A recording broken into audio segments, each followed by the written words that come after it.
Tigari.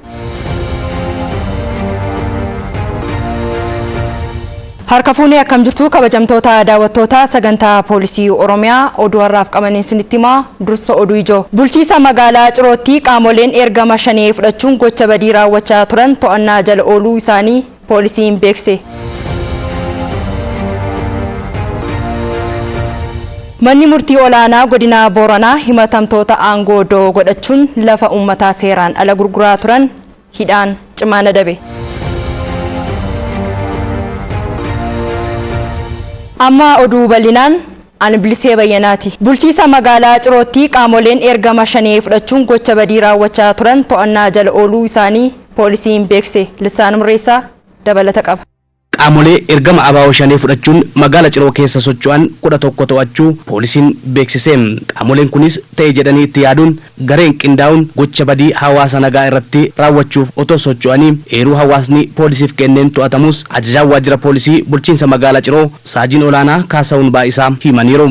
Iddoo adda addaatti dhufanitti bifa leenjii fudhachuudhaaf godina keenyatti imalanii godina biraatti, godina Baaleetti, godina Arsiitti, kara godina keenyatti imalanii asitti rakkoo san uumuudhaaf yookiin leenjii fudhanna jechuudhaaf imalli isaanii asitti dargaggeessi ga'eessa ta'e fi maanguddoo ijaarsa kana jaarmaa kana ijaartu magaalaa keessatti yoo xiqqaate hanga naannoo nama 11 kana asumatti to'atamanii jiru.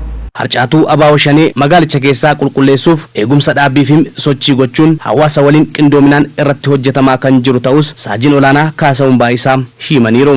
Keessumattuu diina wal qabatee seelii diinaa fi diina hidhannoo qabu socho'uu baatus hidhannoo siyaasaa diina wal qabatu jiraachuusaa wanti namatti mul'isu hin jira. San keessatti caasaan nageenyaa keenya akka magaalaatti uummata wajjin qindaa'ee halkanii fi guyyaa eegumsa dhaabbii fi sochiidhaan hojiin hojjechaa ture hojii bal'aadha. Sanaan keessatti hojii hojjetameen bu'aan bu'e keessumattuu seelii diinaa fi maxxee diinaan baay'inaan to'atamanii jiru. Shakkamtoota kana irrattis yeroo ammaa kana gama poolisii fi abbaa alangaatiin galmeen isaanii irratti qulqullaa'aa kan jiru ta'us Saajiin Kaasaawun ibsaniiru. Galmeen isaanii qoratamanii naannoo fi federaalli qorachaa jira. Sunis akkaataa isaan ibsaniin ergama qabatanii dhufuu isaanii wanti namatti agarsiisu hin jira. Ergama qabatan immoo milkaa'uu hin dandeenye harkaaf harkatti to'atamaniiti amma galmeen isaanii kan qoratamaa jiruu fi gama biraatiin qaamolee daddabarsaa namoota seeraan alaa raawwatan irratti tarkaanfiin seeraa fudhatamus Saajiin Olaanaa Kaasaawun addeessaniiru.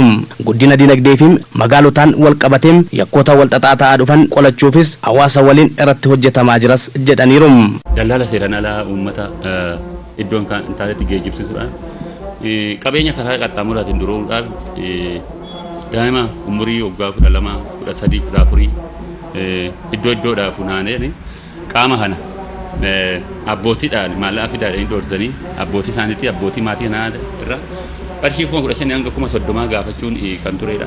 Suuqii magaalaa kana keessatti qindoomina caasa nageenyaa fi uummataatiin to'atamaniiti tokkoon isaanii murtiitti kennamee murtiin isaanii waggaa 16 fi ji'a 6 fi qarshii 30,000 adabamanii mala sirreessaa galanii jiru. Hawaasnis namoota gocha akkasii raawwatan of keessaa saaxiluun seeratti dhiyeessuu akka qabu.